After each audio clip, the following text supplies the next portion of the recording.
జగజ్జనని వారాహీదేవి నమో నమః. శ్రీమాత్రే నమః. అందరికీ నమస్తే అండి. Welcome back to our channel. అందరూ బాగున్నారనుకుంటున్నాను.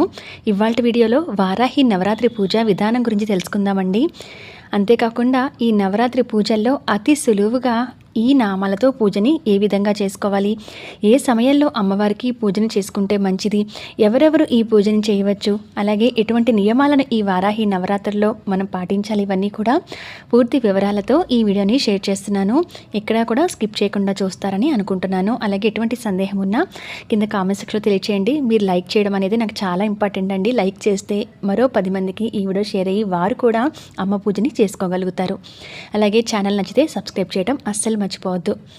మరి మనకి ఆషాఢ శుద్ధ పాడ్యమి జూన్ 26, 2025 సంవత్సరంలో మనకి ఆషాఢ గుప్త నవరాత్రులు వారాహీదేవి నవరాత్రులు ప్రారంభమయ్యి ఆషాఢ శుద్ధ నవమి జూలై 4వ తారీఖుతో ముగుస్తాయి. వారాహీదేవి అమ్మవారిని ఆడంబరాలకి పోకుండా అతి సులువుగా కూడా అందరూ కూడా పూజన చేసుకోవచ్చు. ఈ నవరాత్రి పూజలు చేయకూడదని ఏమీ లేదండి. అమ్మవారిని మీకు ఇష్టమైన రూపంలో అతి సులువుగా ఇంట్లోనే పూజన చేసుకోవచ్చు. అయితే ప్రత్యేకంగా పూజాపీఠం పెట్టాలి అనుకుంటే మీరు ఎన్ని రోజులైతే పూజన చేయాలనుకుంటున్నారో చూసుకొని అన్ని రోజులు ఆ పీఠాన్ని కానీ ఆ పటాన్ని కానీ అక్కడి నుంచి కదిలించకుండా ఉంచడానికి కుదురుతుంది అని అనుకుంటే అప్పుడు పూజాపీఠాన్ని పెట్టుకోండి. లేదా నిత్య పూజా మందిరంలోనే అమ్మవారి చిత్రపటం లేదా విగ్రహం ఉంటే పెట్టుకోవచ్చు. లేదంటే మీరు లలితాదేవి అమ్మవారి చిత్రపటం, లక్ష్మీదేవి అమ్మవారి చిత్రపటం ఉంటుంది కదా మీ ఇంట్లో, అక్కడే ఈ పూజని ఆచరించవచ్చు. ఈ నవరాత్రి పూజలన్నింటినీ కూడా 9 రోజులు చేసుకోవచ్చండి. లేదంటే మొదటి 3 రోజులు, మధ్యలో 3 రోజులు, చివరి 3 రోజులు, లేదా ఏదైనా ఒక్క రోజు లేదా 5 రోజుల పాటు మీరు అమ్మ పూజని ఎన్ని రోజులు మీకు కుదురుతుందో అన్ని రోజులు చేసుకోవచ్చు. ఈ పూజలో 12 నామాలతో అమ్మవారికి అతి సులువుగా వారాహి నవరాత్రి పూజని ఎలా చేసుకోవచ్చో చెప్తున్నానండి. 12 నామాలు అంటే అమ్మవారికి 12 నామాలు అనేవి ప్రత్యేకంగా ఉంటాయి. ఆ 12 నామాలు అంటే కొంతమందికి పూర్తిగా మంత్రాలు చదవటం కానీ అష్టోత్తరం కానీ చదవటం రాకపోవచ్చు. వారు వింటూ మాత్రమే చేసుకోగలరు. అటువంటి వాళ్ళందరూ అతి సులువుగా ఈ 12 నామాలతో కూడా అమ్మవారికి పూజన చేసుకోవచ్చు. ఇంట్లో ఏదైనా పనుల వల్ల కార్యక్రమాల వల్ల వీలు కాక ఉద్యోగస్తులకు కానీ లేదంటే చిన్నపిల్లలు ఉన్నవారు కానీ ఎంత భక్తి శ్రద్ధలతో అమ్మవారికి చేయడానికి సిద్ధమైన వారికి అంత సమయం ఉండకపోవచ్చు. ఇంట్లో పెద్దవారు ఉన్నప్పుడు వారికి చేసే పనుల వల్ల కానీ అంత సమయం ఉండకపోవచ్చు. అటువంటి వాళ్ళందరూ అమ్మ పూజను చేసుకుంటూ 12 నామాలతో అమ్మవారికి పూజన చేసుకోవచ్చు. ఇక్కడ నేను 3 రకాల పూలు, అలాగే కాయిన్స్, సౌభాగ్యానికి మనం ఎక్కువగా ఆడవారందరూ ముందుగా కోరుకునేది సౌభాగ్యం, దానికి గుర్తుగా పసుపు కొమ్ములతోనూ అమ్మవారికి పూజన చేసుకుంటున్నాను. ఇక్కడ 12 అనేవి తీసుకున్నా. ఒక్కొక్క నామానికి ఒక్కొక్కటి అనమాట. ఇలా ఇన్ని రకాలు తీసుకోవాలని ఏమీ లేదండి. మీరు అక్షింతలతో కూడా చేసుకోవచ్చు. లేదా ఏదైనా ఒక్క రకం పువ్వు దొరికిందనుకోండి, 12 పూలు ఏర్పాటు చేసుకుంటే లెక్కగా ఒక్కొక్క నామానికి ఒక్కొక్క పువ్వు పెడుతూ, లేదా ఒక్కొక్క కాయిన్ పెడుతూ, ఒక్కొక్క గాజు పెడుతూ, మనం ఇప్పుడు డజన్ గాజులు తెచ్చుకుంటాం కదండి, మంచివి చూసి ఆడవారి చేతికి వేసుకునేవి. ఇలా డజన్ గాజులతో కూడా అమ్మవారికి పూజన చేసుకోవచ్చు. ఇక్కడ నేనైతే అమ్మవారి చిత్రపటాన్ని ఏర్పాటు చేసుకుని నా దగ్గర విగ్రహం కూడా ఉంది కదండి, అమ్మవారికి పచ్చని గాజుల మాల అయితే వేశాను. పసుపు పచ్చని గాజుల మాల వేసి అమ్మవారికి ఈ విధంగా పెట్టుకున్నాను. అలాగే ఇక్కడ ముడుపు అయితే పెడుతున్నాను కదండి, నేను ముడుపుని 2 రకాలుగా ఎలా కట్టుకోవాలి అనేది ఒక వీడియో అయితే షేర్ చేశానండి. మీరు తప్పనిసరిగా చూడండి. నవరాత్రి వరకే కట్టుకుంటామన్నా లేదా మన కోరిక తీరే వరకు, ఆ సంకల్పం నెరవేరే వరకు కట్టుకోవాలనుకున్న 2 రకాలుగా ముడుపుని కట్టుకోవచ్చు. నేను పూర్తి నియమాలతో ఒక వీడియో అయితే షేర్ చేశాను, ఒకసారి చెక్ చేయండి. అలాగే అమ్మవారికి దీపాలు ఇన్నే పెట్టాలని ఏమీ లేదండి. మీరు వెసులుబాటును బట్టి మీకుండే వీలుని బట్టి దీపం పెట్టండి. అయితే 2 కుందులు అనేవి కనీసం మన నిత్య దీపాలైనా పెడతాం కాబట్టి అలా 2 కుందులైనా పెట్టండి. పెట్టిన తర్వాత మొదటగా గణపతిని పెట్టుకోండి. అయితే ఇక్కడ పసుపు గణపతిని కూడా 9 రోజులు పెట్టుకోవచ్చు. మీరు కదిలించకుండా ఉంటే కనుక కొంచెం పసుపు ముద్దని చేసుకొని పెట్టుకుంటే, మీరు ఒక చోట నుంచి కదిలించకుండా ఉంటే కనుక ఆ పసుపు గణపతి 9 రోజులు వాడుకోవచ్చండి మీరు. లేదా ఇటువంటి చిన్న విగ్రహం కానీ చిన్న పటం కానీ ఏదైనా ఉన్నా కూడా నవరాత్రి పూజలో పెట్టేసుకొని స్వామివారికి ప్రతిరోజు కూడా ముందుగా గణపతికి పూజ చేయాలి. స్వామివారికి మొదటి రోజు అన్ని ఉపచారాలతో పూజ చేస్తారు కదా, ఇక నిత్యం కూడా అష్టోత్తరం చదువుకోవచ్చు. లేదా ఓం గం గణపతి నమః అని 9 సార్లు 11 సార్లు ఇలాగా మీరు ఎన్నిసార్లైనా నామాన్ని జపిస్తూ స్వామికి కూడా పూజ చేసుకున్న తర్వాత అమ్మవారి పూజను మొదలు పెట్టాలి. ఈ ద్వాదశ నామాలు అనేవి ప్రతిరోజు కూడా అమ్మవారికి చదువుకుంటే మంచిది. ఎక్కువగా అమ్మవారికి ఎక్కువసేపు మేము సమయాన్ని కేటాయించలేకపోతున్నాము, ఏదైనా కారణాల రీత్యా అనుకున్నా, చదువుకోవడం రాదు, లేదా అమ్మ పూజ మాత్రం చేయాలని ఉందని కోరిక ఎవరికైతే ఉంటుందో వారు ఈ 12 నామాలతో అమ్మవారికి ఇంత దీపారాధన చేసి పూజ అనేది చేసుకోండి. ఇది ఉదయము సాయంత్రము ఎప్పుడైనా చేసుకోవచ్చు. సహజంగా సూర్యాస్తమైన తర్వాత అమ్మవారికి పూజ చేయాలంటారు, కానీ అది ఎంత ముఖ్యమో ఉదయం పూట కూడా అమ్మవారికి సూర్యోదయం ముందు కానీ సూర్యోదయం తర్వాత అయినా సరే అమ్మవారికి పూజను చేసుకోవచ్చండి. ఏమీ తప్పు లేదు. మీరు ఆ సమయంలో ఈ విధంగా దీపారాధన చేసి మీరు కుదిరితే కనుక 9 రోజులు కూడా ఒక్కొక్క ఐటమ్ని తెచ్చుకోగలిగితే ఒక్కొక్క రకం పువ్వుతో ఒకరోజు, మరొక రకం పువ్వుతో మరొక రోజు, పసుపు కొమ్ములతో ఒకరోజు, లేదా కాయిన్స్తో ఒకరోజు, లక్ష్మీ గవ్వలతో ఒకరోజు, గుండు వక్కలు ఉంటాయి కదండి, ఆ గుండు వక్కలు 9 తీసుకుని ఒకరోజు, ఇలా కూడా మీరు చేసుకోవచ్చండి. ఎందుకనంటే అందరి ఇళ్లలో కూడా మంగళకరమైన వస్తువులు అంటే లక్ష్మీ గవ్వలు, చిట్టి గాజులు ఒకవేళ ఇవి లేకపోతే మీరు ఒక్కొక్క ఐటమ్ని ఏర్పాటు చేసుకోవచ్చు. చేతికి వేసుకునే పెద్ద గాజులు, ఇక పూలైతే అందరికీ దొరుకుతాయి. జస్ట్ 12 పూలు పడతాయి కాబట్టి మీరు ఆ 12 పూలను కూడా సమర్పిస్తూ అమ్మవారికి పూజను చేసుకోవాల్సి ఉంటుంది. మొదటగా అమ్మవారికి అన్ని ఉపచారాలతో పూజ చేసుకోండి. తర్వాత మీకు అష్టోత్తరాలు, అమ్మవారిది వారాహి సప్తస్తుతి అని, అలాగే అమ్మవారి ధ్యాన శ్లోకాలని, ఇవి చాలా ఉంటాయండి. వారాహి స్థుతులు ఇవి ఉంటాయి. ఒకవేళ అవన్నీ మీకు చదవటం రాకపోతే కనుక అప్పుడు ఈ ద్వాదశి నామాలతో పూజ చేసుకున్నా కూడా అంతే ప్రతిఫలం అనేది వస్తుందంటే అమ్మవారిని ఒక్కొక్క నామంతో పిలుస్తున్నాం కనుక పూజాఫలం పూర్తిగా దక్కుతుంది. అమ్మవారికి మీరు ఏర్పాటు చేసుకున్న మంగళకరమైన వస్తువులు ఒకసారి ఒక్కొక్కరోజు మీరు 3 సార్లు చదవాలి. ద్వాదశ నామాలు అంటే 12 నామాలే కదండి, జస్ట్ ఎంతోసేపు కూడా 5 మినిట్స్ లోపలే పడుతుంది మనకి. ఆ 12 నామాలు చదువుకోవాలి. ఇట్లా ఎన్నిసార్లు చదవాలనుకుంటున్నారో అన్ని రకాల ఐటమ్స్ మీరు ఒకేసారి పెట్టుకోవచ్చు. అంటే ఒక 5 రకాల పూలు లేదా 5 రకాల వస్తువులతో ఇలాగా మీరు ఒకే రోజు ఎన్నిసార్లు చేయాలనుకుంటే అన్ని రకాల ఐటమ్స్ గుర్తుగా ఉంటాయి అన్నమాట. అంటే ఒక్కొక్క నామానికి ఒకటి చదువుతున్నప్పుడు ఆ విధంగా గుర్తుగా ఏర్పాటు చేసుకొని మీరు ఈ పూజను అయితే చేసుకోవచ్చండి. ఆ నామాలు చదువుతూ ఒక్కొక్కటి అమ్మవారి దగ్గర పెట్టండి. ఇలా ఉదయము సాయంత్రము చేసుకోవచ్చు. ఆడవారు, మగవారు, పిల్లలు, పెద్దవాళ్ళు ఎవరైనా చేసుకోవచ్చు. అందులో ఈసారి ఎంతో విశేషంగా ఆర్ద్ర నక్షత్రాల్లో అమ్మవారి నవరాత్రి ఉత్సవాలు మొదలవుతున్నాయి. ఎందుకనంటే శివుడికి సంబంధించిన నక్షత్రంగా ఆర్ద్ర నక్షత్రం అని చెప్తాము. ఆ సమయంలో తెల్లవారుజామున అభిషేకం చేస్తే కనుక స్వామికి చాలా ఇష్టమట.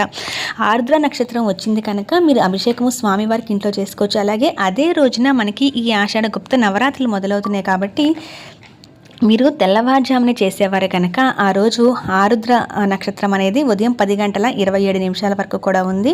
మీరు ఈ లోపల పూజను మొదలుపెట్టినట్లయితే కనుక చాలా మంచిదండి. ఆ శివుని ఆశీస్సులు కూడా తప్పనిసరిగా ఉంటాయన్నమాట. ఇలా అమ్మవారికి సుగంధ పరిమళభరితమైన పూలు కానీ ఇలాంటి ఐటమ్స్తో ఏవైతే పసుపు కొమ్ములు, కాయిన్స్, ఒకవేళ మీ దగ్గర ఏవి లేవని అనుకుంటే ఎర్రటి అక్షింతలు కల్పించుకొని మీరు ఎన్నిసార్లు చదవాలనుకుంటున్నారో ద్వాదశ నామాలు, ఆ 12 నామాలు కూడా అన్నిసార్లు కూడా అక్షింతలు వేస్తూ అమ్మవారికి కొంచెం కొంచెంగా అక్షింతలు వేస్తూ పూజన చేసుకోవచ్చు. నేను ఈ ద్వాదశ నామాలని కూడా ఈ స్క్రీన్ మీద వేస్తున్నాను చూడండి. ఒక్కొక్క నామం చదువుతూ అలా పూజన చేసుకోవాల్సి ఉంటుంది. పెళ్ళి కావాల్సిన ఆడపిల్ల అయితే మంచి భర్త రావాలని, పెళ్ళయ్యి పిల్లలు లేక ఇబ్బంది పడుతున్న వారు సంతానం కలగాలని, అలాగే అమ్మవారికి పూజ చేసిన వాళ్ళు ముఖ్యంగా శత్రు సమస్యల నుంచి బయటపడతారు, కోర్టు కేసులున్నా బయటపడతారని, ముఖ్యంగా సొంత ఇంటి కళ నెరవేరడం కోసం కూడా అమ్మవారికి పూజలు చేసుకుంటారండి, గృహయోగం కోసం. అలాగే ముఖ్యంగా ఏదైనా భూతగాదాలు ఉన్నా అటువంటివి బయటకి పడటానికి, పాడి పంటలు అంటే ఎవరికైతే పంటలు ఉంటాయో అవి బాగా పండటానికి కూడా అమ్మవారిని ఎక్కువగా ఆరాధిస్తారని చెప్తారు. ఏ సమస్య నుంచైనా బయటపడటం కోసం అమ్మవారికి నమస్కారం చేసుకొని ఈ విధంగా పూజన చేసుకోవచ్చు. మరి ఈ వారాహి నవరాత్రుల్లో ముఖ్యంగా పాటించవలసినవి ఇల్లు ఎప్పుడూ శుచిగా శుభ్రంగా ఉండాలి. పూజ చేసేవారు 2 పూట్ల కూడా అమ్మవారి దగ్గర దీపారాధన చేయాలండి. ఎక్కువగా అడుగుతుంది ఉదయం పూజ చేస్తే సాయంత్రం మళ్ళీ దీపారాధన చేయాలా, లేకపోతే సాయంత్రం చేస్తే ఉదయం చేయాలా అనేది. ఇది 2 పూట్ల కూడా అమ్మవారిని ఒక చోట పెట్టి పూజ చేస్తున్నామనంటే మీరు ఉదయం పూజ చేసిన వాళ్ళైతే సాయంత్రం మరొకసారి దీపారాధన చేసి చదువుకోగలిగితే అష్టోత్తరం మళ్ళీ ద్వాదశ నామాలు ఒక్కసారైనా లేదా ఒక పండు పాలు నైవేద్యం పెట్టడం. అదే సాయంత్రం మీరు పూర్తిగా కూర్చొని పూజ అంతా చేసుకుంటున్నాం అనుకుంటే ఉదయం కూడా ఒకసారి దీపారాధన చేయాలండి. అమ్మవారు మన ఇంట్లో ఉందంటే అలా వదిలేయకూడదు అనమాట. కాబట్టి దీపారాధన చేస్తే మంచిది. అంతేకాకుండా ముఖ్యంగా అమ్మవారికి మన ఇంట్లో పూజ జరుగుతుంది అని అంటే ఇల్లు ఎప్పుడు కూడా పరిశుభ్రంగా ఉండాలి.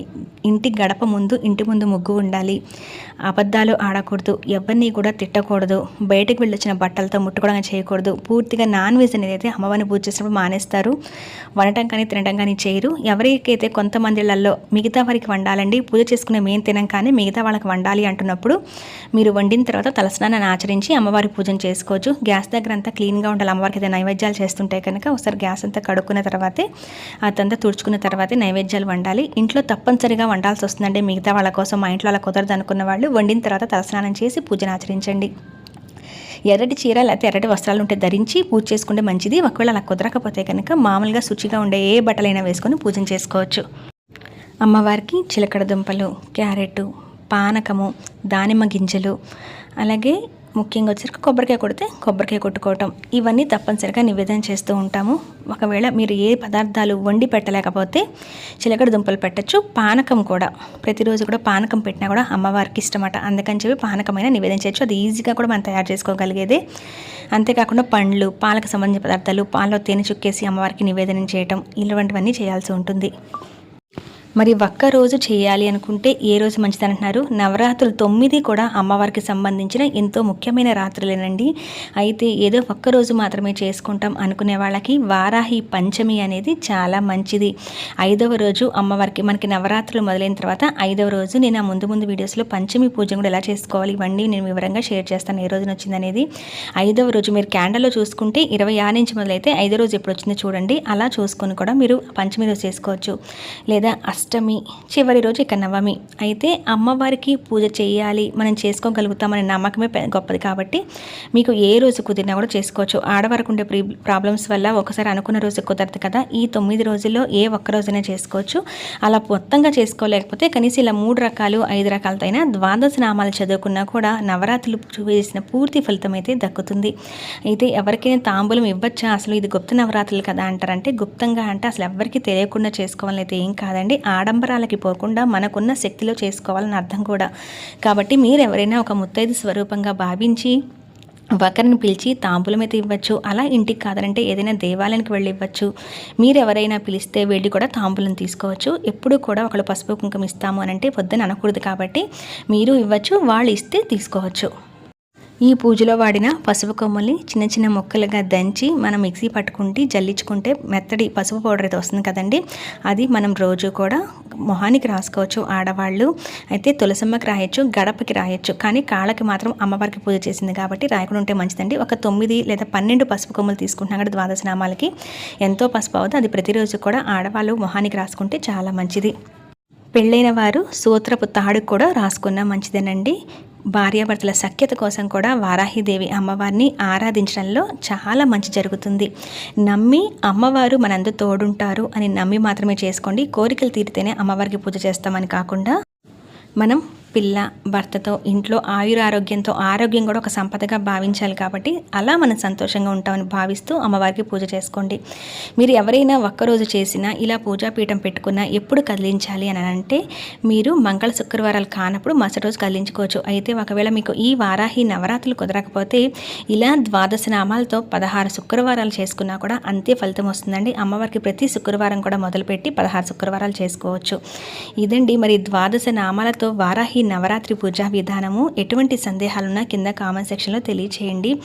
అలాగే ఇక వారాహి నవరాత్రులు మొదలవుతాయి కాబట్టి ఇంటిని ఎప్పుడు శుభ్రం చేసుకోవాలి, అలాగే వారాహి దీక్ష తీసుకునే వాళ్ళు ఎలా తీసుకోవాలి, ముడుపు ఎలా కట్టాలి, ఇవన్నీ కూడా నేను పూర్తి వివరాలతో అయితే వీడియోస్ షేర్ చేస్తున్నాను. మీకు అందరికీ యూజ్ అవుతాయని అనుకుంటే ఇంట్రెస్ట్ ఉన్న వాళ్ళు ఒకసారి నా ఛానల్ చెక్అవుట్ చేసేయండి. మరి మరొక మంచి ఇన్ఫర్మేటివ్ వీడియోతో మళ్ళీ మిమ్మల్ని అందరినీ కూడా కలుస్తాను. అంతవరకు సెలవు. నమస్కారం.